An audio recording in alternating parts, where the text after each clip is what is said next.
Hello and welcome, everybody. Zakar here, and yeah, I'm just here to show you my Firestarter Torch character for Perry's competition. I have a Necro. As you can see, we have the Firestarter's Torch equipped. We also have a plethora of horrible skills on our bar. But what if I told you they're not so horrible? No, they're still horrible in some areas, but please bear with me. So, just to give you a quick overview of the build, we're using Infernal Shade. Essentially, we are abusing game mechanics that I don't believe are bugged. They have been in the game for quite a while. Some of them added, but I don't know if they really took into consideration a lot of the things that you could do with Necro. Some of these things weren't really that impactful, right, in the past until a new node came. So this is a build. You have zombies.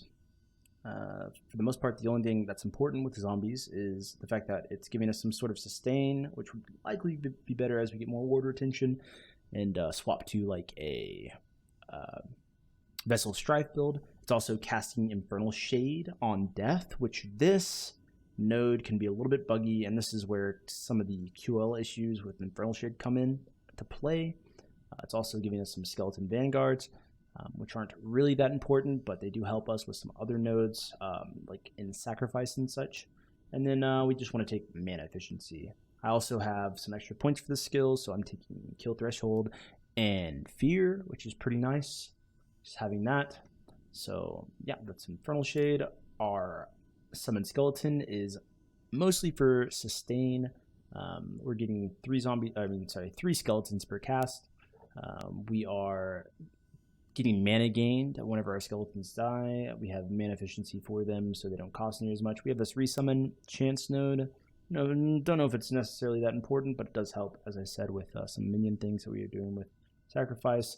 And then maximum number of skeletons and global increased spell damage. These points could probably be put in here, right? Infernal Shade, the bread and butter. All we're doing is getting Blaze Shade, and then more damage, and then chance to reattach, and this maximum shades node. That's pretty much it. You could potentially respec out of these nodes, go one here, have some extra points to play around with, 3 extra points, or I guess 2 extra points to play around with.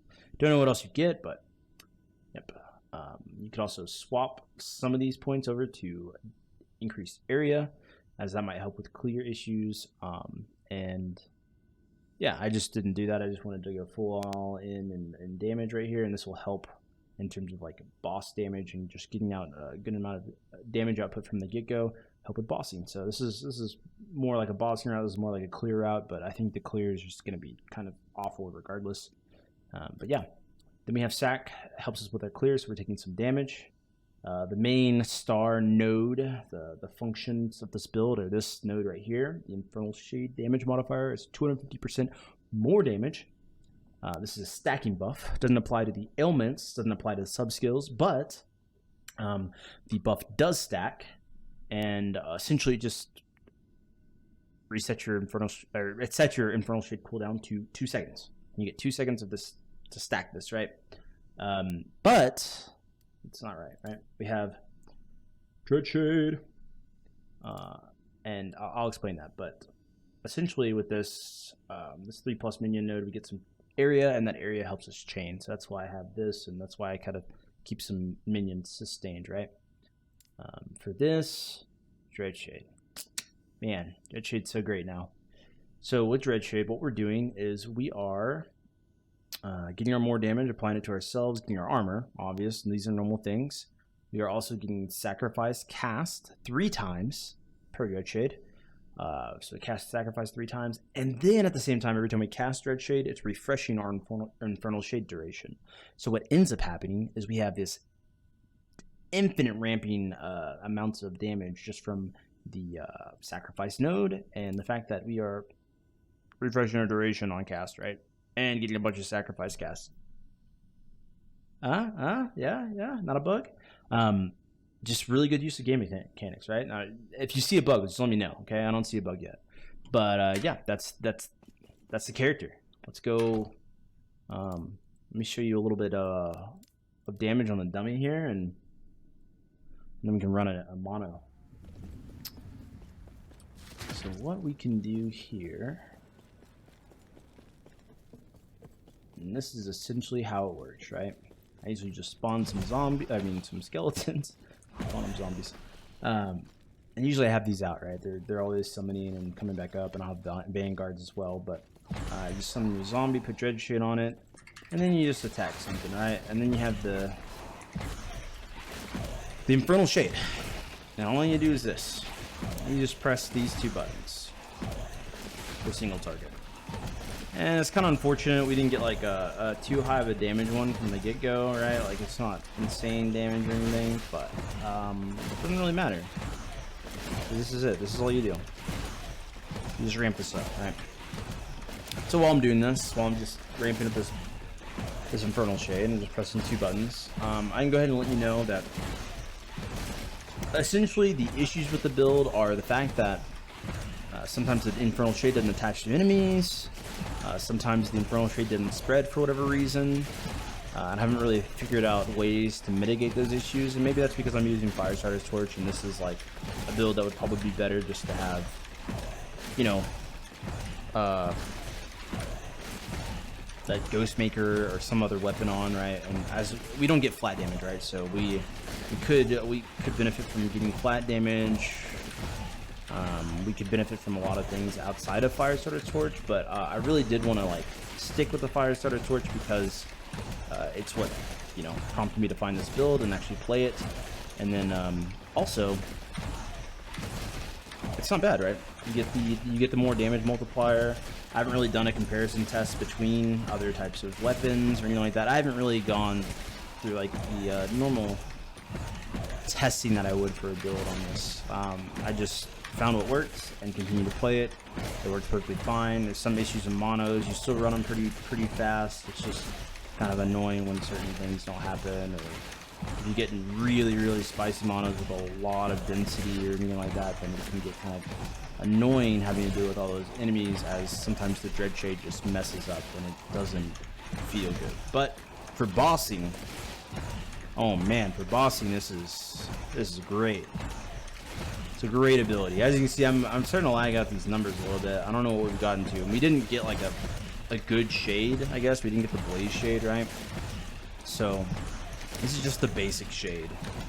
And the most I think I've gotten this to is like 9.7, 9.3 mil, somewhere around there. I don't know what it was, but we tried to get 20 mil and we could not.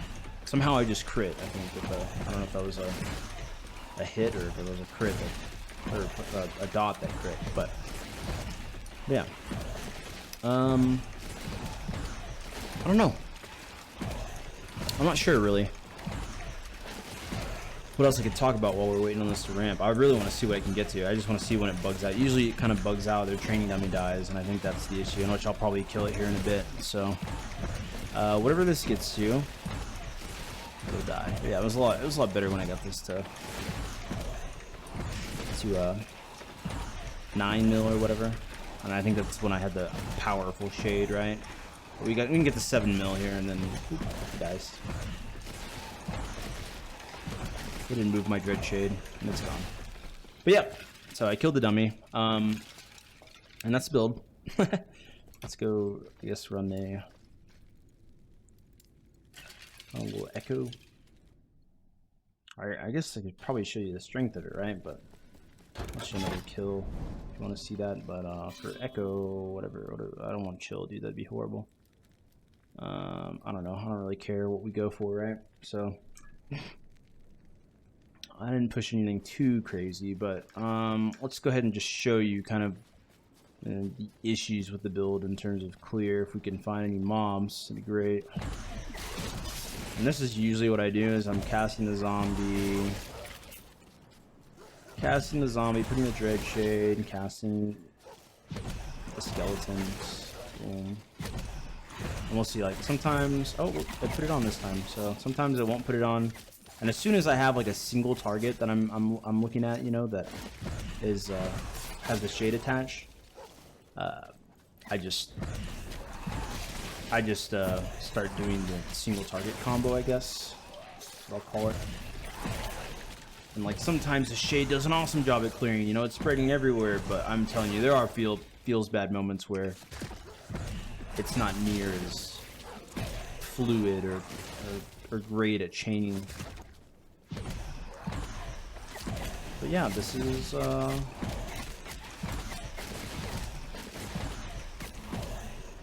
kind of what we got. This is what we got going.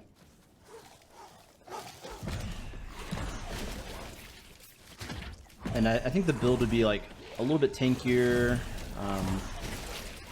Like, see, that was a guy who was single target, so I swapped to a single target combo. But yeah, there's could be a little bit tankier with like special strife. Sometimes my Dread Shade didn't cast either. It's kind of annoying as well. I don't know. I think it's online issues. I didn't think I had this many issues when I tested the build offline. But who knows? Who knows? Yeah, like Dread Shade didn't go off, but I like cast it. It's just an online thing. Kind of annoying. So the build could be better offline, which is suspicious, right? Because offline builds we don't trust. Just kidding. But yeah, this is it. That's what we got. Unfortunately, it was kind of a long echo, but in terms of all the spires being spread out. But yeah, that's the build. That's an echo. I didn't push corruption or anything like that. I probably could have. I didn't really play this build as much as I could have. Unfortunately.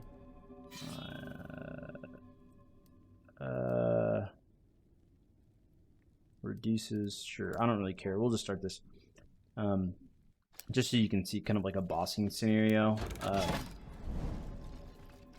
Just a live bossing scenario, you know? So I usually just do that. And then I just do this.